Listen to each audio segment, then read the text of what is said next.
shock. Meg under fire as Angela Levin disclose her cruel motives behind Texas visit. All about fame. TalkTV's Mike Graham spoke to royal biographer Angela Levin about pictures showing Meghan Markle placing flowers at a memorial site for the 19 young students and 2 teachers who were murdered by a gunman on Tuesday in Uvalde, Texas. Meghan was photographed paying her respects to the victims, which has sparked a backlash from those who believe the 40-year-old was attempting to steal attention away from the tragedy.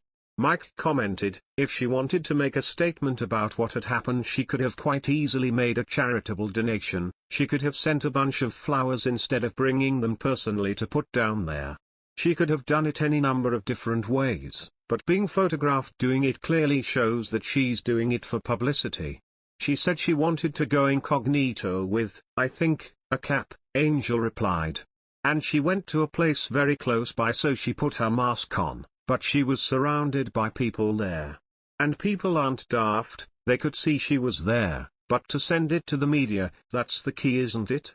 The journalist continued, she could have gone there, she could have had a photographer who wanted to take a picture for herself, because it was meaningful.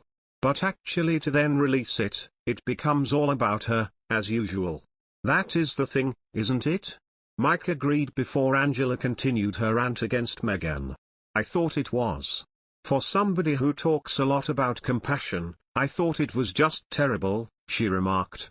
And I've heard today that the parents are shocked by what she's done, taking photographs of her with their children, looking a wreck. Calling out Meghan's appearance, she went on, I mean, I don't think you need to go looking dolled up, but actually to go along with jeans and a white t-shirt, it doesn't look very sophisticated. When she went around the memorial ground for soldiers a couple of years ago, she dressed decently. But this time, I don't know what's in her head that she can't actually take anything beyond herself. No, Mike added. Well, I think I would have had more sympathy, Angela, if it was somewhere nearby where she lived. Clearly if it happened in her community, that's a very different thing. But she's had to get on a flight, she's had to get in a car, she's had to fly there, had to get another car, she's had to get out of the car, she's had to make sure that the people were taking her picture, she's had to buy the flowers.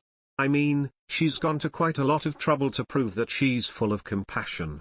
Yes, 1,400 miles she had to fly, a very, very long journey, Angela chimed. And also the other thing is a grieving mother trying to understand other people's grief, which she obviously can't seem to do, is to take a whole load of bodyguards. That's also very strange. In other news, Meghan Markle and Prince Harry's increased public appearances have reportedly started to spell warnings, as all does not seem to be well. The Daily Mail's editor Richard Eden made this claim during an interview with the Palace Confidential. He was quoted saying, I do sense there's a bit of trouble there really. It's very curious, all these photos of Meghan getting involved with all these polo events. I remember writing about the polo back in Britain years ago that Meghan wasn't very keen for Harry to play in polo matches unless it could be guaranteed that it would raise £1 million for charity each time.